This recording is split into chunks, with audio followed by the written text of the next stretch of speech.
Hello, I'm Miss Watson, and I am about to show you the hardware I use to teach remotely.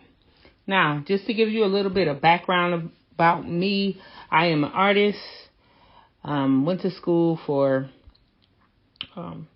art, and graduated with a Bachelor of Arts and intermedia design. So I studied a lot of multimedia art. So I did photography, painting, drawing, video, art.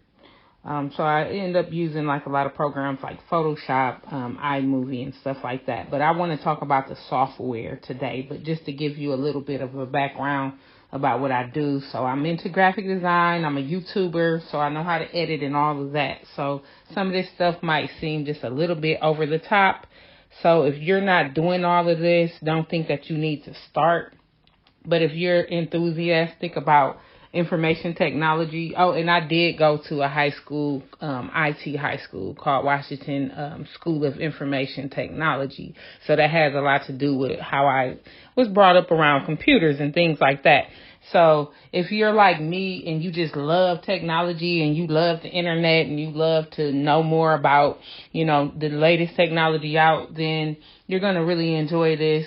And you may want to add some of this to what you're doing. If not, you can just pull what you need and don't use what you don't really need. So the first thing is the Apple Pencil. Second, I work with two iPads, one Mini 5 and then the Mini 3, which is a very big difference because the Mini 5 is compatible with the Apple Pencil, the Mini 3 is not. And then the next thing is the HP laptop.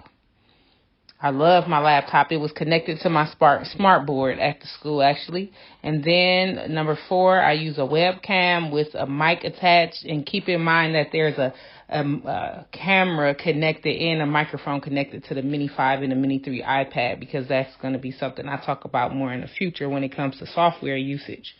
And then the Bluetooth headphones. And there's really no need to have Bluetooth headphones, but I have them and I like using them, especially so that I can have my hands free and cordless too. And then the next thing is a desktop Apple computer and a desktop PC. And also the phone Stylus 4. These are all of the hardware devices that I use, and I'm about to go over all of them and what they do. Now, I know it's a lot, but each device serves its own purpose and can do things that the other devices cannot. Please understand that. That is how I end up using all of these things, because each of them can do something that another one cannot do, especially when you find out the software that I'm using. Because right now you don't know what software I'm using, so you may not think this is necessary. But once you find out more about the software, you're going to see that every single one of these items I have up here, I actually need it, or else I can't teach the way I want to teach. And then another thing I want to point out is keeping these devices charged is very easy because I have so many devices. So, for example, I can do a lesson on one of the iPads, and then I can charge that and then do one on this iPad. And then by the time I'm done doing it on this iPad, this one will be charged up, and I can keep going back and forth. So that's really helped me, because when this pandemic first hit, I really wasn't prepared. So having those two iPads helped get me super prepared for the lessons in advance, for the future lessons, because I was already behind. So I had to prepare for the rest of the actual school year. I had to get lessons for that. So also, when you have desktops, the same thing. So say I run out the battery on both of my iPads because I was just overdoing it. So then I can just jump onto the desktop, and I usually use these two on the same screen. And that's another thing I want to point out is multiple screens. So if you think this is unnecessary, you're going to find out that it's not. You need multiple screens when you're doing things. And so that's why I have so many different devices, because of the being able to use multiple screens. really helps with a lot of different softwares, especially when you're talking about having like screen recording going on, and then you also want to record yourself sometimes. You want to include all kinds of different things that you need to monitor while you're teaching. So that is really important. And like I said, I can just go from each device to the next, and then also being able to do it on the fly. Because the phone, I really don't need the phone as much, but there have been times when I literally have been out shopping or out going grocery shopping, and I have had a parent call me and ask for a lesson. And since I have Google Classroom on my phone, I can hurry up while I'm in the grocery store. I can stop, go on to Google Drive, get a link, and then hurry up and put it into Google Classroom and give it directly to that student all at the grocery store. So I literally don't have to wait till I get home to do things like that.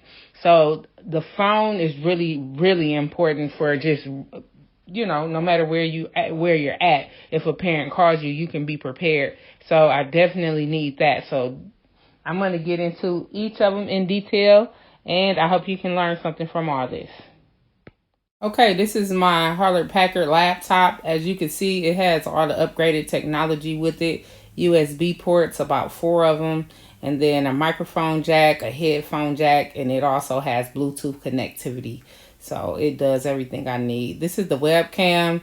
It's a really old webcam, and I had to actually tape it to the computer so that it'll point directly at my face. These are the Bluetooth headphones that I use. They connect to really any of my devices that have Bluetooth, and all of them, the iPads do. The desktops, I really don't use it with the desktops. And this is my charging station. Make sure you have a good place where you can charge everything you need to charge at once, so you don't have to wait on like a socket to be available. This is the iPad Mini 3. So this one is pretty beat up, but it's doing really well. It's doing good. It's getting everything I need done. It does not connect to the Apple Pencil though. And this is my Apple hard drive. So I'll just connect this. It's just the whole Apple. It does a lot when it comes to websites. And this is the PC. This is old. This PC that I have is really super old. And I got it from this lady called the Computer Lady. She sells them really cheap, but it does the job. And this is the Apple Pencil right here. And I was so excited to get this Apple Pencil, you don't know. Oh, and here's the phone. I had scrolled through so you guys could see some of the apps that I have on the phone that's actually useful. So I can do live board lessons on here. If I tap on one of them, if I tap on it, then you can actually see. I'm gonna get you guys the pen.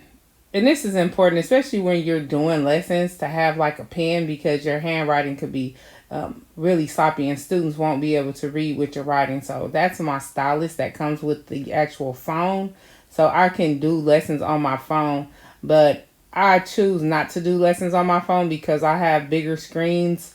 But like I said, it's sometimes where I actually need to do things on the phone if I'm not able to get home. So as you can see right there, I have a worksheet imported into the live board, and then I can write on the worksheet and then walk students through the worksheet. And I do work with special education students, so I have to have a lot of visual prompts and a lot of visual models and stuff like that. So that's really a big deal for me. And then also I got the Google Classroom downloaded on here. So as you can see, I have a couple Google Classrooms, and I can put links on there from my phone. So that's really important to do on the fly. And then this is just a little YouTube video that I did an unboxing when I first bought the Apple Pencil. I did an unboxing on it, and also the actual iPad Mini. I'm about to show you a little close-up of that.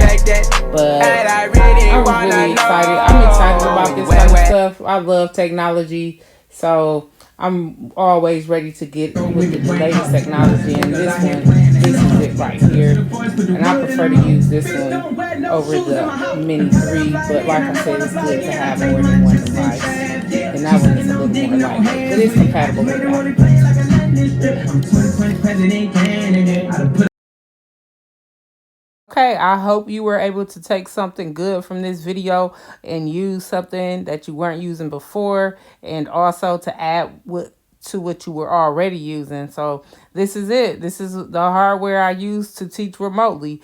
I will be making a separate video on the software, and that's going to be long, so I wanted to split these videos into two. I'll be back with the software. Thank you for watching.